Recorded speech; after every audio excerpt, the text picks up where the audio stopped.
Hello and welcome to our first Books and Chit Chat with Aging, featuring Andrea Couture and her memoir, Embracing What Remains. Shuko, a founder and manager of AlzAuthors, the global community of authors writing about Alzheimer's and dementia from personal experience to light the way for others. Thank you for sharing your precious time with us. We enjoy seeing which far-flung places our participants are zooming in from, so please write your name and where you're from in the chat box. I'd like to introduce some of the members of our team who are with us today, starting with Christy Byrne Yates, who is author of Building a Legacy of Love, Thriving in the Sandwich Generation, based upon her caregiving journey with two parents with dementia. She is my podcast co-host and producer and is helping me to host this event. Hi, so excited to be here. Yeah. And is Malika here? Yes. Oh, Yes, I didn't I'm see here. Malika. Hi, Malika. Hi. Malika Moore is a licensed social worker and an aging life care professional in the District of Columbia in Maryland. And she founded this beautiful aging and amazing community and company that strives to support older adults, caregivers, and the networks that surround them.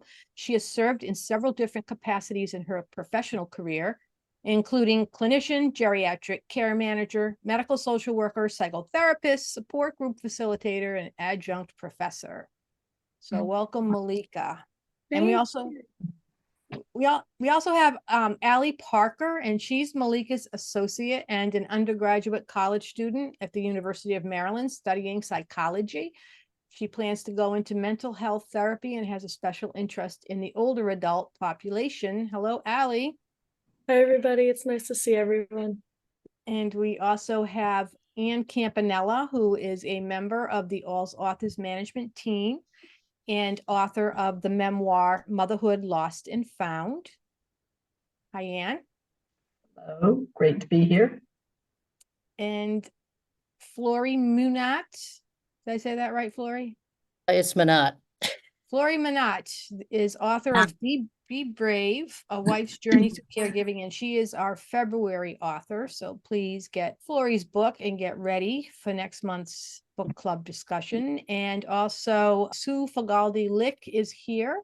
She is a poet and author of Gravel Road Ahead, as well as many other volumes of poetry, and is getting ready to publish her memoir about caring for her husband with Alzheimer's, and she's currently pulling together our poetry anthology. So hello, Sue.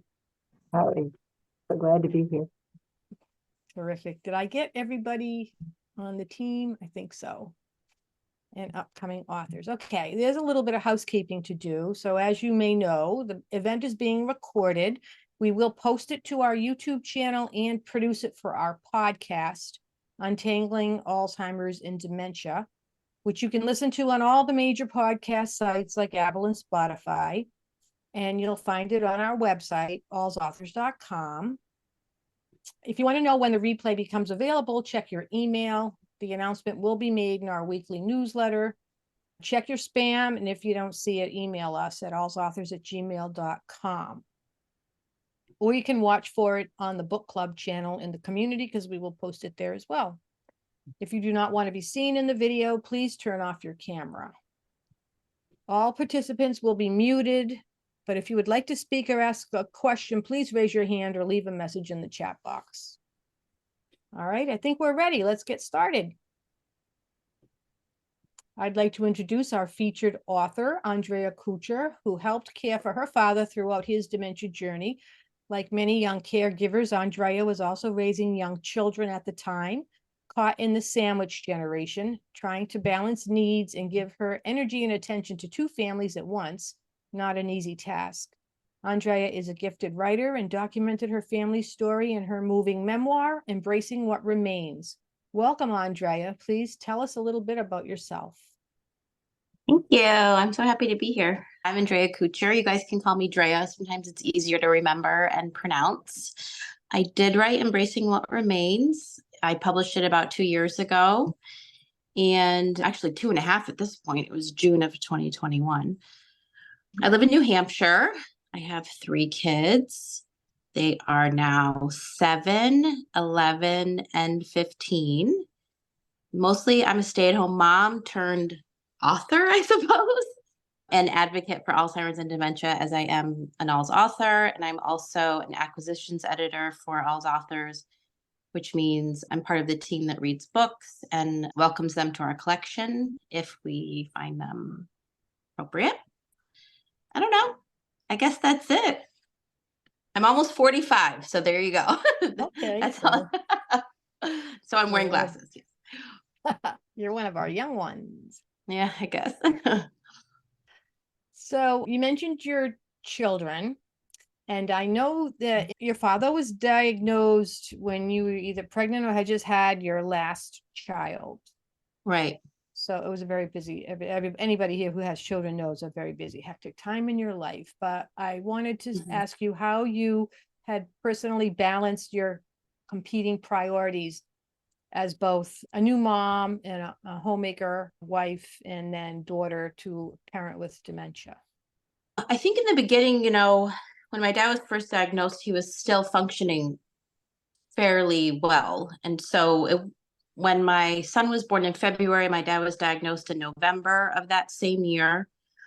I think it was just mostly in the beginning was like a mental and an emotional thing, like I was still probably going through not postpartum, but like that idea that I just had a baby. And so I was processing the emotions of loss while at the same time, raising a baby and 2 other children. But as time went on, it did become more of a physical challenge. My parents live about 35 minutes from me. And it was a lot of like bringing the baby with me to go visit or have my parents come down. But it just was that added layer of now I have to make sure mom and dad are okay. Typically when you're my age and you have a baby, your parents are the ones still kind of helping you out. But now I was trying to like make sure dad was walking okay and wasn't going to trip into the house and while chasing a toddler, after a while. And then it was just like, I didn't know who to choose sometimes, it was like, I had to leave my kids sometimes to go see my parents. And that was a difficult choice. And then when it became overnights, it was even harder. So there was for me, it was a lot of mental anguish, on top of everything else. So a lot of choices, a lot of choosing between, my children that really needed me and my parents who needed me too, so it was a hard balance. I had a very supportive husband, so that was really helpful. Yeah. Great. Did anybody have anything they wanted to share on that topic? Let me just say, ahead. you know what, Andrea, I totally get the choosing, and I'm so glad you said that and used those words, because I think it's really easy to just say, well, I did what I had to do and it was really hard. But the truth is there are times, right, when you have to choose who gets you. Yep. And that's a hard one. So thank you for using those words. I appreciate that. Yeah. Welcome. I just wanted to comment on the grief that you mentioned. So it's like you're supposed to be having this joyous time of welcoming your baby, and now this uncertainty of what's going to happen next with your parents. And just, could you tell us a little bit more of like how you juggle those emotions? I don't know if I did, I think I was in denial for a long time, but at the same time, having my baby and having that small toddler was so comforting at times. As challenging as my kids are, he was such a breath of fresh air for me. He brought so much joy that I think that I was actually really lucky to have it happen when it did. It was actually really good timing, because my dad even seemed to bond with him more than he did with my other kids. And I've heard that about some dementia patients, where like the little ones, they tend to kind of, I don't know if they just connect better or they just seem like, I don't know, but all of it was such a blessing in disguise, I think, for me. Eventually, I did seek therapy, but that was after my father passed away, to really deal with my grief. It was like while I was going through it, I almost didn't reward myself with therapy. It's like I waited. I was like, I'm going to go after my dad dies. And I don't know why I did that to myself, but that's what I chose to do. And then I dealt with all of it.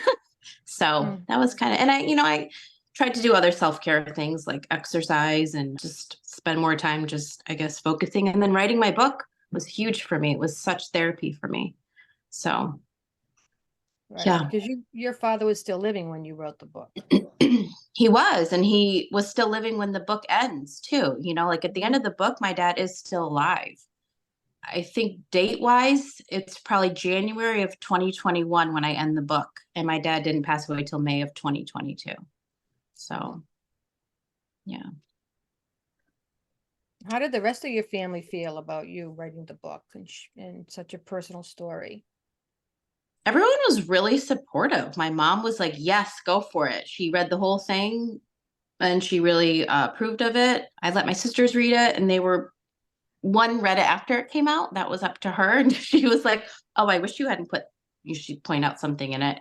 And I said, well, you could have read it. You didn't read it, and so sorry, I could change it now. But overall, everyone was really supportive. My in-laws loved it. My husband, my kids, like whoever was mentioned in the book, I had read beforehand or get their approval too. And so it was a really positive experience. And none of it was like, it wasn't a memoir, like a tell-all, like, it wasn't that kind of story, and it wasn't my intention ever. So it was a positive experience from my family and friends that were in it.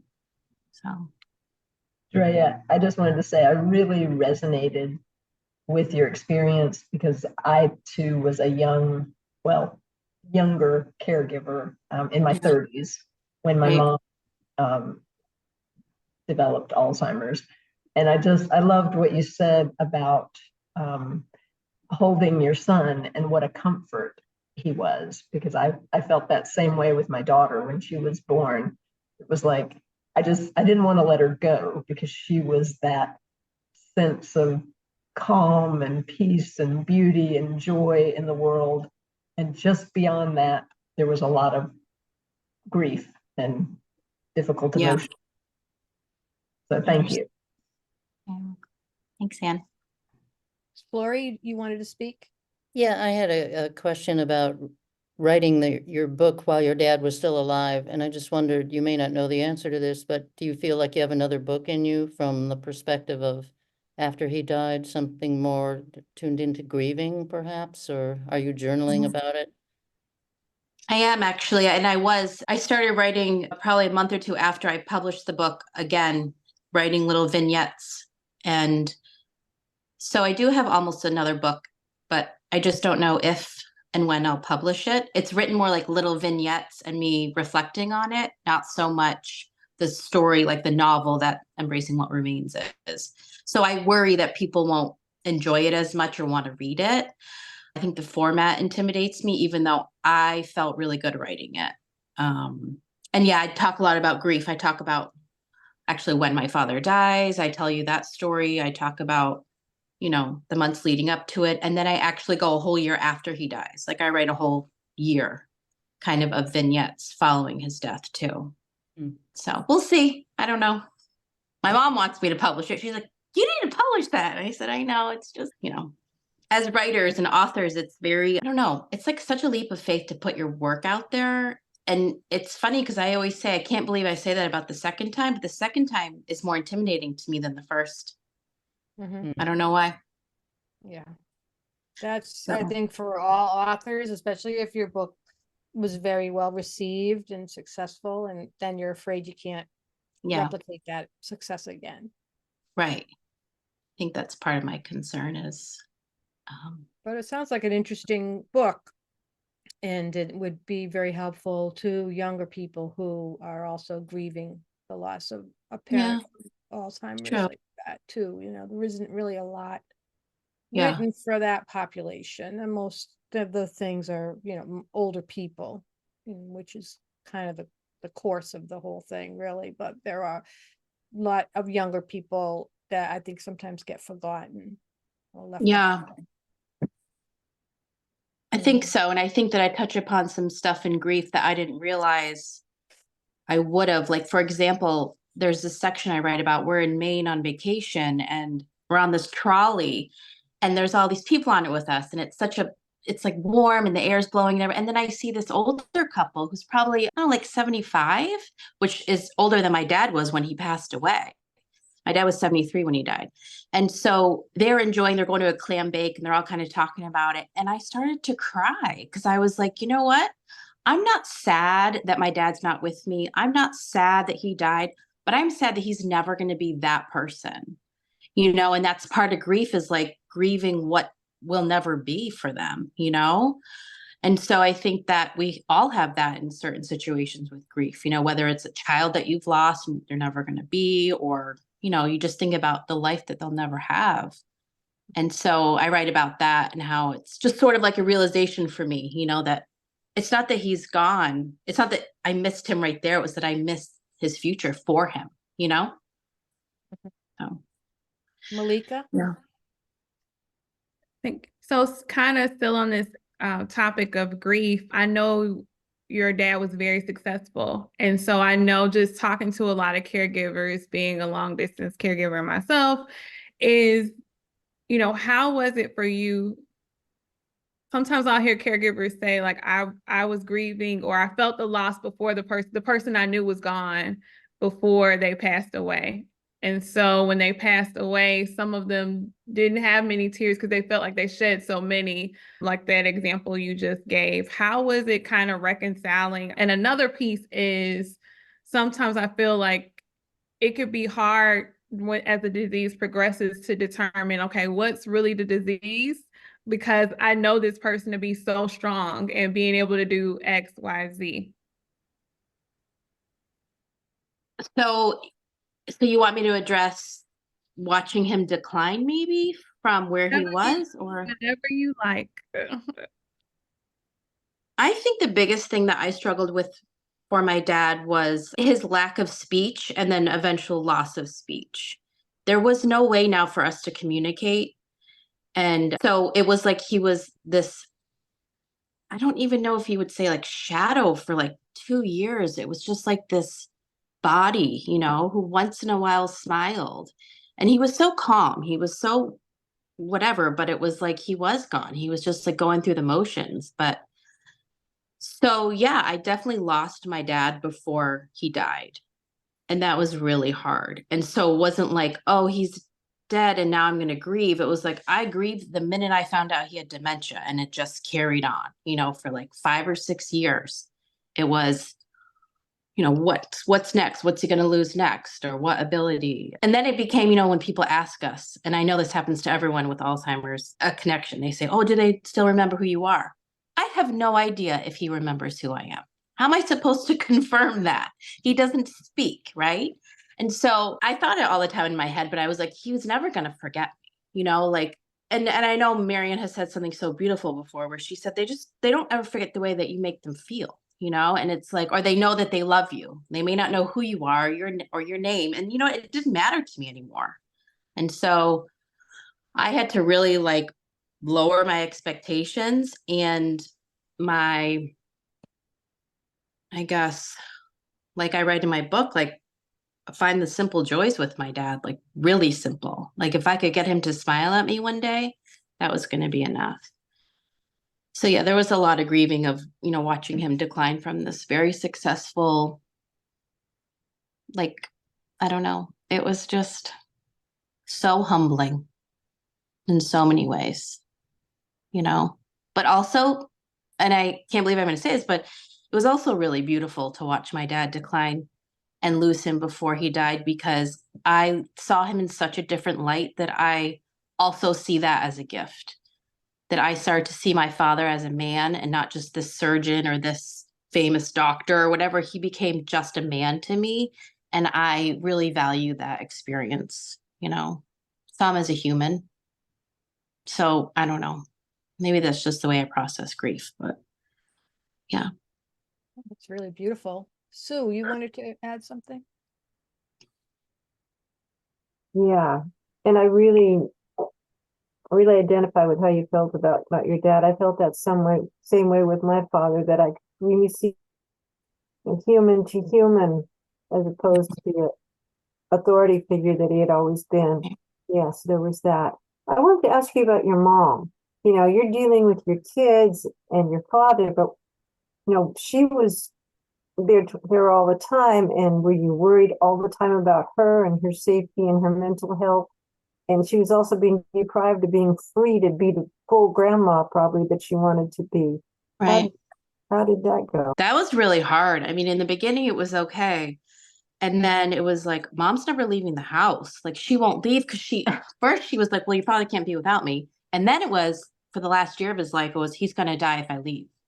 And then he'll die while I'm gone. And I don't want that to happen. It was like, oh my God. So there was like so much with my mom, because my mom's like very emotional. And so I was helping to balance her emotions too. And she has health issues. And so we were worried about her a lot. She actually had multiple emergency room trips while my dad was sick. And again, in the beginning, it was okay. We could leave my dad home alone. But as time progressed, it was like, I guess, Mom, you're going to the ER on your own because I have to stay with Dad. And it was so like, I was so much anxiety for me. Like, it was anxiety producing all the time. Yeah. Yeah. Uh-huh. And yeah, she struggled. I'm sorry, to go back to, I remember one night we had a conversation, I think I write about it in the book, where I'm just like, Mom, this sucks. This isn't fair. And she was like, you're right, it's not. And she's like, I want to be with my grandkids and I have to take care of your dad instead. And so she struggled a lot with that. And I started to shift my focus. I was like, never mind my dad. We have no relationship anymore that I have to work on. It's my mom. She's going to be here after he goes. She's the one who's really present and here. And so I started to focus on her, So you have to keep a lot in mind when you're like balancing these relationships. And what about your relationships at home with your husband and your children? What was going on with them? I mean, it was good. Like, everyone really understood. There was a lot. I think the last 2 years of my dad's life, I was gone probably 1 to 2 nights a week. And it just became our norm. And then I'd be gone a lot on the weekends too, and it was just like they were so good about it. But it was definitely like a survival thing. We were not thriving as a family. We were just like surviving. And what a blur sometimes, but like, I was so lucky to have my husband be so supportive. And I think I also write about it in my book about my mother-in-law telling me to do whatever I had to do. And Dennis, my husband, will be fine, because she lost her mom at a really young age. And she's like, I wish that I could have been there for my mom and leave my kids with my husband. She's like, so you should do it. She's like, you go be with your dad. So I had a lot of support in that way, Yeah. I mean, we made it through, like, we did it. I was reviewing the book because I had read it when you first sent it to AlzAuthors. I was the one that picked it up and loved it. But I was reading again today, and just the opening scene with you working with your dad, trying to get him to wash his hands, which was something he had done so thousands of times as a surgeon. It was just ingrained in him, and yet he couldn't do it. And there's despair. And then you move from that dramatic, in the moment scene of such profound loss, but something very simple. And then to go into the scene where they're having the birthday party and he's being regaled by all of his colleagues, or his retirement party. Retirement, yep. Yes, and being regaled, by all of his colleagues and friends and everything, and just the juxtaposition of the two men, really, that are described there. And what prompted you to start the book that way and to introduce him to us in that way? I don't know why I started that way. I don't know if I read something that was like, start with an action scene. And then also, I think I really wanted to show that, like, I wanted to jump ahead a little bit. I wanted to do some time hopping, and then jump back and tell you the story from the beginning. And I thought that scene was just so poignant because of the hand washing. It was like a way to introduce my dad and his position and career and sort of where we were at in life. Looking back now, I don't know, but now it makes a lot of sense. And I'm actually really happy I started that way. It might have been also one of the things that happened that sort of I did write about later, or thought, wow, I could put this in a book because it's so, wow. The hands for me were big. I remember thinking I was even going to have hands on the cover, and then I decided against it. But just because my dad's hands were his life, you know, they were his career, they were everything. So yeah, I think, you know, the action and just a simple scene, but something that really kind of set the tone that this was not going to be a book that was, you know, was going to tell a story and it might not be a happy one. Hmm. Yeah. I don't know. I don't really remember how or why I started it like that. Thanks. Hmm. Did anybody have anything they wanted to ask or refer to in the book? How you felt about the book? Anybody have any comments? Yeah, I just think it really impacted me because my dad is also a doctor, and I resonated so many of the things you were saying about that larger than life feeling and seeing him as more of this professional and all the things that he knows and almost infallible. It really resonated with me, especially since this year is the year he's starting to finally think about what comes next. He's retiring at the end of the month. He's 72, and so many of these things are coming. And I know growing up as a kid, I always just had this feeling like he's working so hard. He's working so hard. Is he going to be able to retire or take time before something happens and he can't enjoy life anymore? I've always just had, for some reason, this anxiety about that. And I think it's just this feeling like knowing someone you see as so great and grand has mortality as well is what was behind that anxiety. I think just reading the book really resonated with me. And thank you for kind of putting those feelings into words that I'd never really been able to say. Oh, thank you for sharing that. Yeah, I think in the book too, I say my profound fear of my father ever maybe losing abilities or dying, and how it all sort of happened and how I'm still here and I'm okay. You know, and I didn't think I ever would be like, and I also didn't think I'd ever be able to mentally handle that. And yet I did. And so I hope that other people can see that too, you know, like people can fall from a pedestal and still be important in your life and still be something that, you know, you never thought they would be to you. And I think I developed this like true love for my dad. I don't know. Yeah. You know, that was like about who he was and not like what he was, you know? Yeah. So, yeah. But I get your fear. I really do. I had that for a while too. And then it started coming true. And what I'm here to say, like, it's okay. Like, you'll be all right, you know? Yeah. Thank you. Yeah. Welcome. Thank you. Drea, Anne had asked if maybe you could read that beginning of your book. Would you like to do that? Oh, is that what you want at the beginning? Okay. Yeah. Right. I had to assume the sink was his destination as my father got up from the table after he finished lunch. He did not answer me when I asked where he was headed. A man on a mission, he kept moving across the honey-colored oak floor in his slippers that made a whispered shush as he shuffled. My father went to perform a task he had done thousands of times, maybe even a million, over a 40-year career as a surgeon. He can do it, I thought. He stopped at the sink and looked down, then up and out the window. The ground was blanketed in a crusty frozen sheet, and the trees bent and bowed under the weight of the snow, as if to honor their onlooker. The trees did not move, and all remained still outside. The mountain had not brought its usually notorious wind with it that day. My father's hands reached out to the black abyss of the sink, but that is where the action ceased. Dad, here, put your hands under the water like this. Look at my hands. See? Dad? Dad? Look at my hands, I said while staring at his unmoving hands. While I stared at his unmoving hands. My father and I stood side by side at the kitchen sink in the dream home my parents built only a decade ago. Our heights had caught up as he aged and shrunk with each passing year. I studied my father's face as he stared straight ahead out the window, his brown eyes glazed over and unfocused behind his glasses. He can't do it, I realized. I finally grabbed his hands, placed them under the faucet, and added soap. Dad, can you rub your hands together? Dad, can you rub your hands together like this? I asked with more urgency to my voice. He started to rub his thumb and forefinger together on one hand as if he was snapping them. My father's 70th birthday had recently passed, and I was showing him how to wash his hands, just as I showed my 3-year-old son, Henry. Realizing that made me wilt a little inside.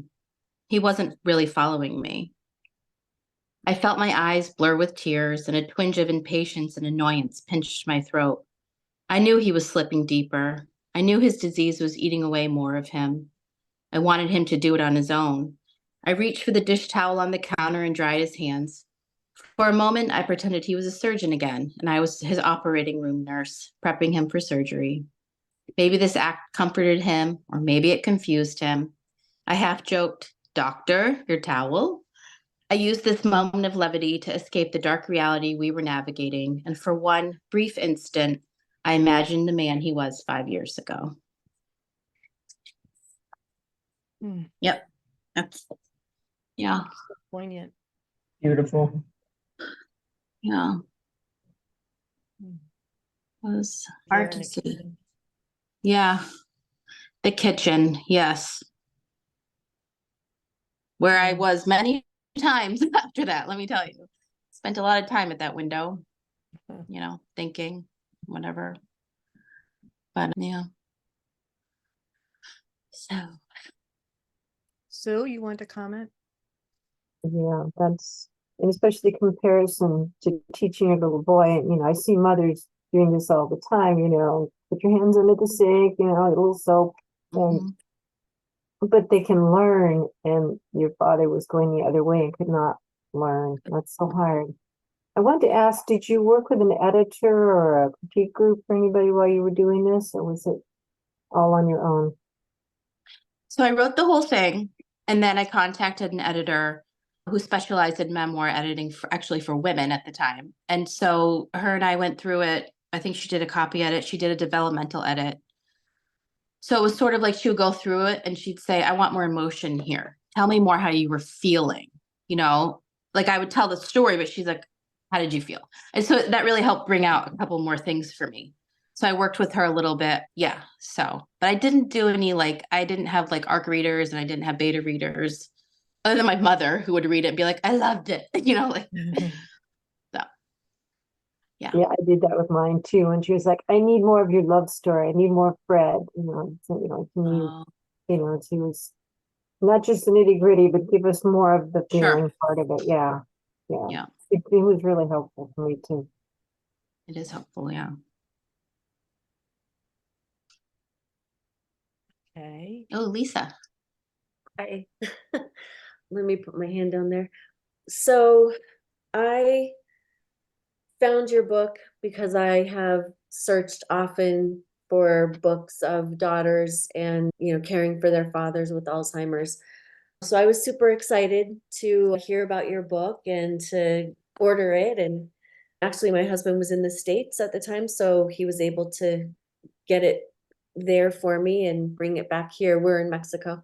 But anyway, yeah, I was totally drawn in immediately by the beginning of your first chapter. And I made so many connections because I feel like we seem to have a lot of similar experiences. But something that I'm left wondering is, what were your typical days that you would spend with your dad? I mean, I know they changed as his symptoms progressed, but when you would spend a day as his caregiver, what kinds of things, what was it like? So not often was I on my own with my dad when he had dementia or Alzheimer's, because my mom was usually there. So, and then eventually we hired caregivers because he needed, more care, and then my mom needed a break. But in general, my dad he wouldn't do much. He would sit around. We would sit. And I know in the beginning it was he had these cards and they had pictures on them. And so I'd show them, I'd almost quiz him on birds and stuff. And he'd want to do it sometimes, or he'd do it with me, or we do a little kid puzzle. It sounds awful, but my mom for so long had this entire bin of stuff to keep my dad's brain active. She was working so hard to save him. And after a while I said, Mom, just let him, let him be, like, just let him relax, because it's, it's not working anymore. But so he would just sit a lot. He actually sat so much he ended up developing a foot infection in his heel because he would cross his ankles, and so my dad wasn't like running away. He wasn't like fighting us or anything. He did end up having a caregiver that took him for walks all the time. And we would go for walks too. I'd take him outside and go for a walk. But it was really just like sit with him, maybe help him in the bathroom a little bit if I was the only one there, make his meals, sit with him while he ate. And then he became bedbound for the last 2 years of his life. So then it was just like sitting at his bedside, like feeding him, changing him, doing everything. Like he was completely immobile at the end, like towards I think the last 6 months, maybe even year, he couldn't even really use his hands. He would just be there, So it was a very quiet time. My dad didn't talk. It was, I don't know, not very involved, but it was involved. Do you know what I mean? Right. Present. Yeah. It just continues to amaze me how every case is so different. Right. Yeah. Yeah, like he wasn't like mobile really. He wasn't combative. He wasn't angry. It was almost like he was so apathetic. It was just like, Dad, hello? Like it's hard to even get a reaction sometimes out of him, I don't know. Lori, Yeah. did you want to say something? Yes, first, I just wanted to say I related to your experience with your editor, because when I wrote my memoir, that's exactly what the editor said to me. You have told us what happened. How did you Mhm. feel about what happened?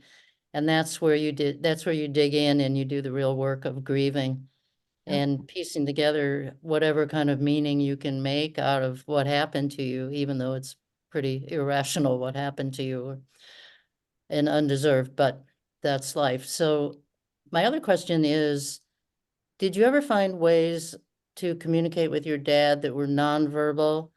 I've been reading a lot about like music and art and maybe even just touch. And I just wondered if there was any, you had any responsiveness to nonverbal outreaches to him. Yes. I mean, we listened to music a lot together, but again, he didn't really have a lot of reaction. His eyes did a lot of darting around or might smile a little bit. And he'd answer simple questions, like, yep, no, like, but it's funny that you say the touch thing, because one of my friends from college, her dad died of Alzheimer's, and she said to me, touch is so important, especially towards the end of his life. And so I did start giving him massages. I'd rub his feet, I'd rub his forearms. He had a fist that was always like this, or like his hand was, and so I felt bad. So we'd like rub his fists or his hands, his shoulders, like I never knew though how he was feeling because he wasn't reacting to me. So I was just like, I'm going to do nice things for you and hopefully it's okay with you. Like the art thing I know is a thing, but my dad didn't do that. My mom didn't explore that with him, but we did a lot of music with him and reading to him. My mom would read to him. His caregivers would read to him. It's funny. My dad was such an avid reader, and with Alzheimer's or any dementia, maybe he couldn't focus anymore and he couldn't remember what he read. So he stopped reading and I never connected the two. And so if you read to him, like at least you could hear a voice, and like a nice soothing, I think it's like you kind of go back to like caring for small children. Like how would you care for a baby? Like you would make sure their physical needs were met. You might stimulate them in other ways, but yeah, they're not going to communicate back necessarily, like it wasn't even like my dad could cry. It was just like, we never knew when he was in pain. It was like sad, it's hard to know. Andrea, what was your relationship like before your dad had Alzheimer's? I mean, were there certain ways that you and he connected? And I'm just wondering if there was anything that was left after, maybe in the early stages of the Alzheimer's that you guys still had. Or I know he was such a busy surgeon, he may have just kind of been out doing his work so much of the time. Yeah. We had a couple connections, we skied together. So my dad was a big skier. He skied up until really the winter before he was diagnosed, he was skiing. Because I got pregnant shortly after we stopped skiing. And then, I had the baby and he had dementia. So we connected on that. We have the same college. We went to the same undergrad. So sometimes, my dad and I had a good relationship. I tended to be the daughter. There was 3 of us that would ask him about his life. I wanted to hear his stories. I wanted to hear his past. If we all were drinking some wine, I might be like, Dad, tell us a good story about, like, I don't know, a crazy like surgery you did, or when he liked to talk about when he was a young attending. They go back in time sometimes with Alzheimer's. And so he would still talk about that. But in general, my dad was a simple man. He would just be like, how's the weather? Or he'd call me on the phone, or, but like we didn't have this like, we were not so very close, and I think that's why I struggled so much with his disease was, well, wait, this was my chance to get closer to him. And so I missed out on asking him so many more questions and finding out so many more stories. And, when you lose your loved one, you're like, oh man, I should have talked to them about this or that. Like you really kind of reflect back on that and wish you had said more or done more with them when you had them, We had a lot of respect for each other though. And I was always really honest with my dad about stuff. And that was sort of our thing, If I didn't like something, I was going to tell him. And if I did like something, I was going to tell him too, So that was kind of how we were. But, Nice. Your book, Andrea, was the first book that came to AlzAuthors that was written about the pandemic and about the lockdown. Yeah. So, I mean, you ended it in 2021 early, so really it was during the thick of it. So how did that affect your caregiving journey? And I mean, we are still going through the pandemic now, and people are still struggling with COVID and with isolation and things like that. So it's still a problem.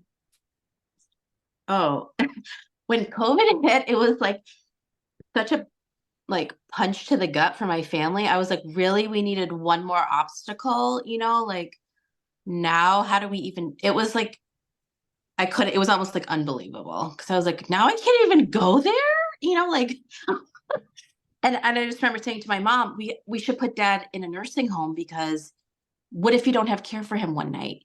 And that was like following my mother, like falling and going to the ER herself and being incapacitated for a month. And all I could see was, okay, now she's not gonna be able to care for him, and things are gonna get worse, and a caregiver's not gonna show up.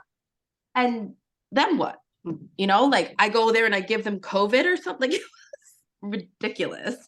But my mom said no, because if we put him in a nursing home, he'll be locked there and we'll never see him again because of COVID. It was like we couldn't win, right? And so every day was like a piecemeal, like fingers crossed that the caregiver shows up, that they don't have COVID, and that they wear a mask as my mom is requesting, like, and it wasn't even about my dad. It was like, if Dad gets COVID, okay. But like, if Mom gets COVID, we're screwed, like, and it's funny because my mom eventually got COVID, but it was 6 months after my father died. That's when she got COVID. So, and she's fine. She did fine. But yeah, it was so stressful. And again, choosing between my family, because I could have gone up there. I could have said, I'm going to leave. I'm going to go live with my family and my parents and just stay there. But I was like, I have kids. They're remotely learning. My husband has a job, and he has the only job. And so he needs to work it, and he would go to work. He wouldn't remote. He would go, like, he's crazy. And that added stress to us too, because I was always upset that he was going to work. It was like, I don't know. I think I might have had like a mini nervous breakdown at one point. Oof. Allie, Yeah. did you want to say something?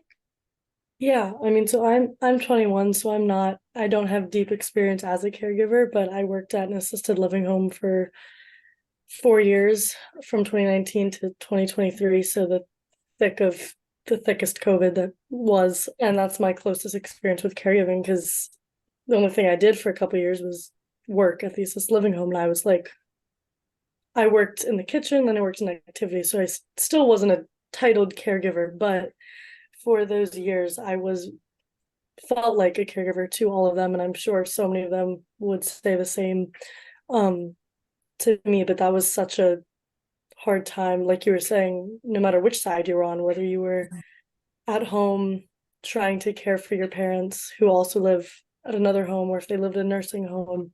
We had residents who there was a couple that lived there, and immediately when COVID happened, like the daughter took the two of them, and we never saw them again. I hope they're doing well, but because they couldn't fathom the idea of their parents not being with them with so much uncertainty.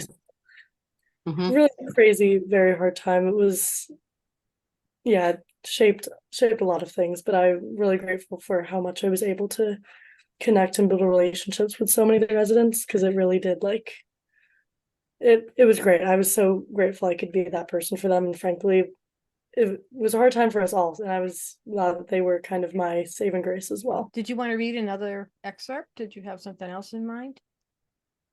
I did. Yeah, it was going to be more about trip to the ER with my mom and sort of how I watch that process go without my dad.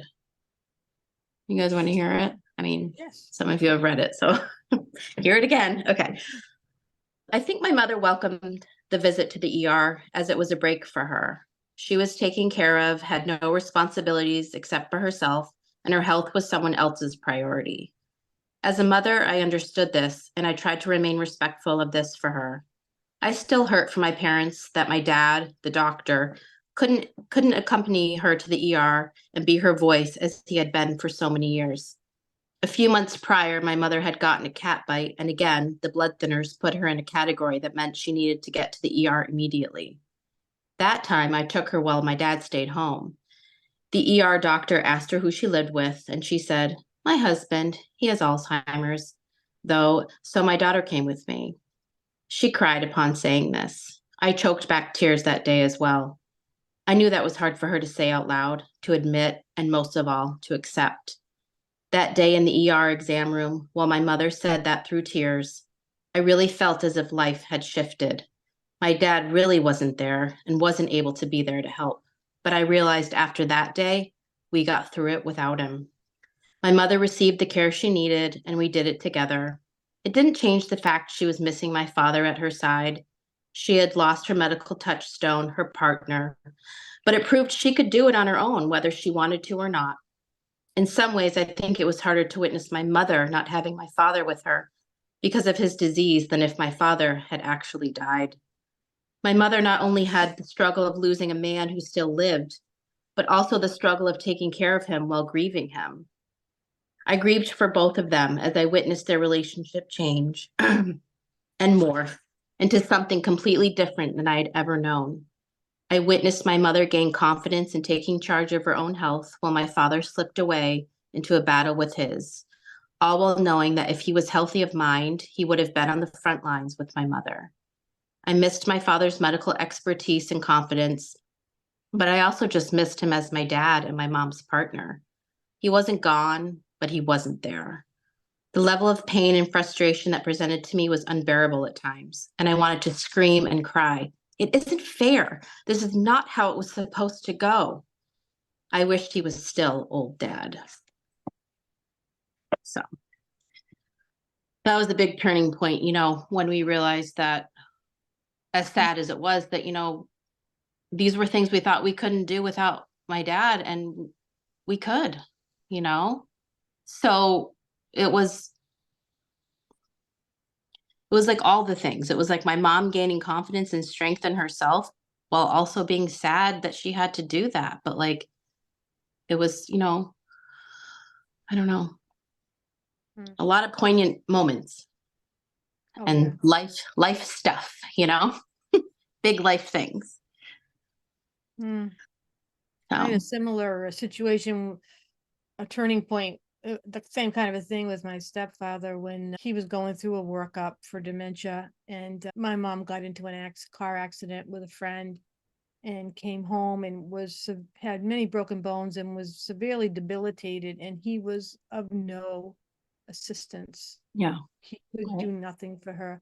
And that's when I realized that we were going to have to make some changes because he was slept through the whole thing. And then when they came home from the emergency room and she said, "I was in an accident, I'm hurt," he said, "Oh," and then he just rolled over and went back to sleep. Yeah. So it was like, I said, "Oh my God, he can't even help take care of her." So that is so like mind boggling, because normally that would be what he would do. Yeah, I don't talk about it in the book, but there's a time when my mom fell. She fell multiple times. And the first time she fell, it was pretty bad. And my dad was in the room and he just stood there watching. And I was like, oh, Dad, like, what do we do? And my sisters were like, and I was like, well, we need to call 911 because she's on blood thinners. And if she has a hematoma, which she ended up having, but she went to the ER that night. And we were there for 10 hours. No one slept. One of my sisters stayed home with my dad. And it was just like, he wouldn't go to bed because he was like, well, where's your mom? But it was like, you're not even, you can't, like, he doesn't even understand. He's not helpful. Like, it was so stressful. Oh, that was a crazy time. That was just one of the times. I think she went to the ER 3 or 4 times when my dad was sick. So, yeah. Did anybody else have anything to add to that? No? All right. Well, we are coming upon our end of our time, and I want to thank everybody for coming. And thank you, Andrea, for sharing your story and being so generous with your time and your insight. I know that everybody got something out of that. So, yeah. Yeah. Thank you. Thank you.